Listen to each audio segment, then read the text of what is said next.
chaos loves a vacuum. This podcast is a conscious effort to fight the impending darkness by filling that void with light. These episodes will explore myth, ancient texts, scripture, great works of world literature, and the voices of artists, past and present, to find the traces, threads, and imprints of the light they left behind. Welcome to Reflecting Light. And now, here's your host, Mandy Green. Hello, my friends out there. Welcome to Reflecting Light. I am your host, Mandy Green, and I'm honestly just thrilled to be talking to you here today, or whatever day it is that you happen to be listening. I've been thinking a lot about last week's podcast about battle, and I've been reflecting on the great example of Jesus Christ.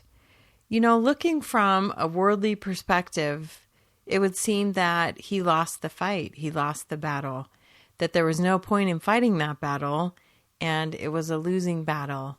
Isn't that often true, that things of truly great, eternal, or cosmic significance go totally unheeded and unnoticed by the material world? So, while you may feel like you're fighting a losing battle, and maybe you are losing the battle, understand that these things have great eternal consequence and great eternal measure and merit and value. Again, maybe it's not about a worldly perception of winning or losing, but it's about going into battle. Just a little epilogue from last week. All right, so for this week, I'm really thrilled to be talking about, I think I'm going to title this one of Skins and Hearts. And for this, I'm going to look at two different traditions. We're going to look at a tale from the Hindu tradition and a tale from the Judeo-Christian tradition. I'm just starting to study a lot more Eastern tradition, and it's so rich and it's so beautiful. And there are dimensions to that I've missed being in just a Western frame of mind. So what I would encourage us to do, instead of trying to take truth and shove it into the box that we've already built for it, try taking the truth you know and throw it up into the sky and see how it fits into the bigger picture of things. Truth is cosmically great and relevant. I'm just trying to use weak words to express something that has unfathomable, infinite depth, height, meaning, import, and that's kind of how I use that. So take the truth you know and throw it up into the sky and see how it fits into this grand, beautiful picture of truth. Our understanding of truth and divinity are always greatly increased by looking at many different points of view. So our first story of the day comes from the Bhagavata Purana, and it's the story of Narada and Vishnu. And it's a story about Maya.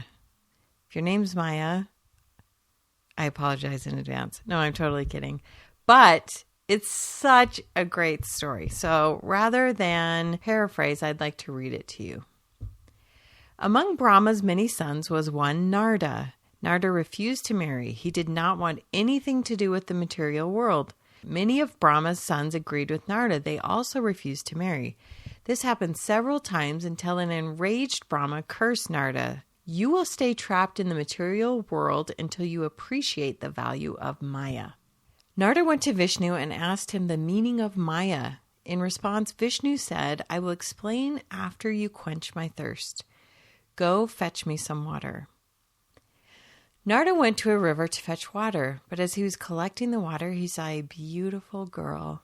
He was so drawn to her that he followed her to her village and asked her father for her hand in marriage. Her father agreed, and the two got married. Before long, Narada was a father, and then grandfather, and then great-grandfather. Narada felt content. Suddenly, dark clouds enveloped the sky. There was thunder, lightning, and rain. The river overflowed, broke its bank, and washed away Narada's house, drowning everyone he loved, everything he possessed. Narada himself was swept away by the river. Help! Help! Somebody please help me, he cried. Vishnu immediately stretched out his hand and pulled Narada out of the water. Back in Vaikuntha, Vishnu asked, Where is my water? To which Narada responded, "How can you be so remorseless? How can you ask me for water when I have lost my entire family?" Vishnu smiled. "Calm down, Narada. Tell me, where did your family come from? From me. I am the only reality, the only entity in the cosmos that is eternal and unchanging. Everything else is an illusion, a mirage, constantly slipping out of one's grasp. You, my greatest devotee, knew that, yet enchanted by the pleasures of worldly life, you forgot all about me. You deluded yourself into believing that your world and your life were all that mattered, and nothing else was of any consequence. As per your perspective, the material world was infallible, invulnerable, perfect." Narada bowed his head in realization. He knew Maya, but had never experienced Maya. Brahma was encouraging his sons to marry so that they experience Maya. Knowledge of Maya is not experience of Maya. Unless one experiences Maya, one will not be able to empathize with those who are trapped in it. Said Vishnu, "You knew all about the measuring scales and subjective realities, yet you forgot all about them as soon as you experienced the material world. Home, family, children, and village. Your understanding of Maya could have helped you in the tumult of pleasure and pain, but it did not. Such is the spell of Maya. Now that you have experienced Maya, I want you to go and meet people, shake up their measuring scales, challenge their subjective realities until they realize that the only way out of Maya is seeking answers out of material reality. I want you to provoke them into following the spiritual path." Thus Vishnu dispelled Narada's illusion, bringing him back into the realm of reality and making him comprehend the power of Maya over man. Isn't that an amazing story? I love it. So many parallels there, that you start out as a spiritual being, but you forget and you get caught up in Maya and forget your true purpose or what's truly real, not what's the illusion. That illusion becomes so real, doesn't it? As the poet William Wordsworth said, "The world is too much with us. Late and soon, getting and spending, we lay waste our powers. Little we see in nature that is ours. We have given our hearts away, a sordid boon." Perhaps 2020, unlike really any other time that I've been part of, is giving us a great opportunity to re-examine our lives, to ask ourselves if we've been caught up in Maya and reassess what our values and priorities are. Has toil sidetracked you? Are you caught up in it? Or are you able to still stretch and reach for higher things? It's a great question. And I honestly say it because this stands more in the way of my spiritual growth than anything. I am easily distracted. I'm like one of those dogs in the movie Up. Squirrel, squirrel. Squirrels abound in my world, metaphorically speaking. And it's really hard for me to try and just keep my focus. Our next story comes from a Judeo-Christian background. It's by C.S. Lewis. Comes to us from the book, The Voyage of the Dawn Treader. But today, if you haven't already, I'd love to introduce you to the story of Eustace and the dragons. Now, to begin with, the very first line of the book says, "There was a boy called Eustace Clarence Scrubb, and he almost deserved it." Do you know when I'm recording this, I don't know how many times I've said useless instead of Eustace, but Eustace Scrubb is a pretty great epithet. All right, so let's learn about Eustace. Now, Eustace is along with the Pensieve children, and they're on this voyage to the Dawnlands, basically, and they stop at a place called Dragon Island, and that is where our story picks up. Most of us know what we should expect to find in a dragon's lair, but as I said before, Eustace had read only the wrong books. They had a lot to say about exports and imports and governments and drains, but they were weak on dragons. That is why he was so puzzled at the surface on which he was lying. Parts of it were too prickly to be stones and too hard to be thorns. There seemed to be a great many round, flat things, and it all clinked when he moved. There was light enough at the cave's mouth to examine it by, and of course Eustace found it to be what any of us could have told him in advance: treasure.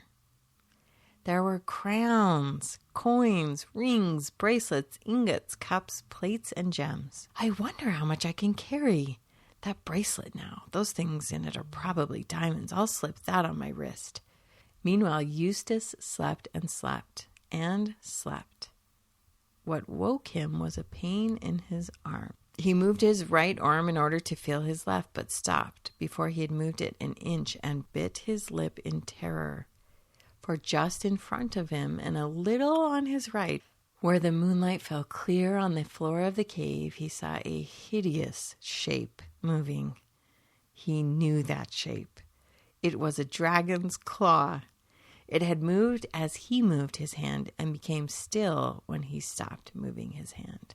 Eustace becomes so terrified that he decides, I'm in the den with these two dragons and I've got to make a run for it. So he starts to make a run, and there's this huge clatter, and he runs to this pool thinking that if he can just slip his arm into the pool, it will provide relief and he can get this ring that's cutting off his blood off. And so we pick up again. But just as he reached the edge of the pool, two things happened. First of all, it came over him like a thunderclap that he'd been running on all fours. And why on earth had he been doing that? And secondly, as he bent towards the water, he thought for a second that yet another dragon was staring up at him out of the pool. But in an instant, he realized the truth. That dragon face in the pool was his own reflection. There was no doubt of it. It moved as he moved. It opened and shut its mouth as he opened and shut his. He had turned into a dragon while he was asleep, sleeping on a dragon's hoard with greedy, dragonish thoughts in his heart. He had become a dragon himself. Now, I'd like to pause right there and say perhaps the dragonness was always inside of him. His actions are simply what revealed it and showed the outside transformation. My question is, what was Eustace on the inside? The bracelet, which had fitted very nicely on the upper arm of a boy, was far too small for the thick, stumpy foreleg of a dragon. It had sunk deeply into his scaly flesh, and there was a throbbing bulge on each side of it. He tore at the place with his dragon's teeth, but could not get it off. So Eustace becomes a dragon. He's miserable. He goes and finds the children, somehow convinces them that it's really him, and he decides he needs to start trying to help on the voyage and to be an instructor. And then we have this beautiful part of the chapter. He's talking to Edmund, and let me pick up from there. Well, last night I was more miserable than ever, and that beastly arm ring was hurting like anything. Well, anyway, I looked up and saw the very last thing I expected, a huge lion coming slowly towards me. And one queer thing was that there was no moon last night, but there was moonlight where the lion was, so it came nearer and nearer.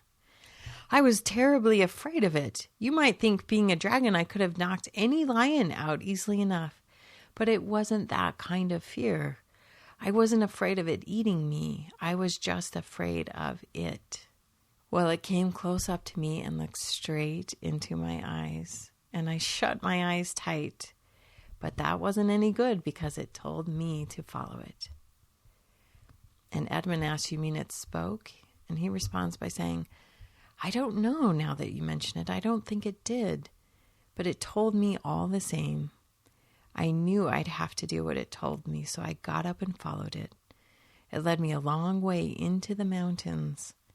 And there is always this moonlight over and round the lion wherever he went. So at last we came to the top of a mountain I'd never seen before. And on top of this mountain there was a garden, trees and fruit and everything. In the middle of it there was a well. all of those have deep, deep symbolic meaning if you want to start digging at that. Back to our story. I knew it was a well because you could see the water bubbling up from the bottom of it, but it was a lot bigger than most wells, like a very big round bath with marble steps going down into it. The water was as clear as anything, and I thought if I could get in there and bathe, it would ease the pain in my leg. But the lion told me I must undress first. Mind you, I don't know if he said any words out loud or not. I was just going to say that I couldn't undress because I hadn't any clothes on, when I suddenly thought that dragons are snaky sort of things, and snakes can cast their skins. Oh, of course, thought I, that's what the line means. So I started scratching myself, and my scales began coming off all over the place. And then I scratched a little deeper, and instead of just scales coming off here and there, my whole skin started peeling off beautifully, like it does after an illness, or as if I was a banana. In a minute or two, I just stepped out of it. I could see it lying there beside me, looking rather nasty. It was a most lovely feeling. So I started to go down into the well for my bathe. But just as I was going to put my feet into the water, I looked down and saw that they were all hard and rough and wrinkled and scaly just as they had been before. Oh, that's all right, said I. It only means I had another smaller suit on underneath the first one, and I'll have to get out of it too. So I scratched and tore again, and this underskin peeled off beautifully. And I stepped out and left it lying beside the other one and went down into the well for my bathe. Well, exactly the same thing happened. And I thought to myself, oh dear, however many skins have I got to take off? For I was longing to bathe my leg. So I scratched away for the third time and got off a third skin, just like the two others, and stepped out of it. But as soon as I looked at myself in the water, I knew it had been no good. Then the lion said, "You will have to let me undress you." I was afraid of his claws, I can tell you, but I was pretty nearly desperate now. So I just lay flat on my back to let him do it. The very first tear he made was so deep that I thought it had gone right into my heart. And when he began pulling the skin off, it hurt worse than anything I've ever felt. The only thing that made me able to bear it was just the pleasure of feeling the stuff peel off. Well, he peeled the beastly stuff right off, just as I thought I'd done it myself the other 3 times, only they hadn't hurt. And there it was, lying on the grass, ever so much thicker and darker and more knobbly looking than the others had been. And there was I, as smooth and as soft as a peeled switch, and smaller than I had been. Then he caught hold of me. I didn't like that much, for I was very tender underneath now that I had no skin on, and threw me into the water. It smarted like anything, but only for a moment. After that, it became perfectly delicious. And as soon as I started swimming and splashing, I found that all the pain had gone from my arm. And then I saw why. I'd turned into a boy again. After a bit, the lion took me out and dressed me, somehow or other, in new clothes. The same ones I've got on now, as a matter of fact. And suddenly, I was back here, which makes me think it must have been a dream. No, it wasn't a dream, said Edmund. Why not? Well, there are the clothes for one thing, and you have been, well, undragoned for another. What do you think it was then? Asked Eustace. I think you've seen Aslan, said Edmund. The jewels with which Eustace had crammed his pockets in the cave had disappeared, along with the clothes he had then been wearing. But no one, least of all Eustace himself, felt any desire to go back to that valley for more treasure. That is such a beautiful story. Do you have dragon skins on you? Do you have deep dragonish thoughts in your heart? I used to think that I was brave, but I'm realizing I'm actually pretty cowardly. I know that I tend to go for the slow peel, right? To scratch off a few scales or maybe even pull off a skin and think I'm doing a pretty good job. This makes me question if my efforts are half-hearted.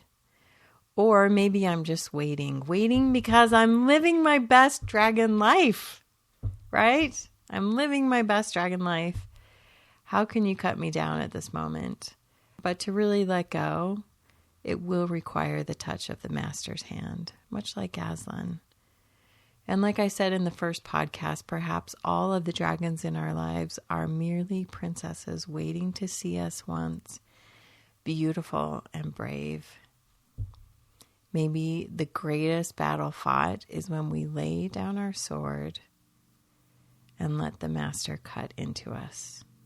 Jonathan Bronico commented, in this book it seems like Aslan is in the business of taking base material and converting it into treasure. And I also read someone wrote this beautiful prayer. It's a student at Midwest Baptist Theological Seminary pursuing a Master of Divinity whose name is Jake Drinkwater. And he has this to say, and so C.S. Lewis has invited me to pray the most painful and redemptive prayer I have ever prayed. Tear into me, O Lord. Isn't that beautiful language?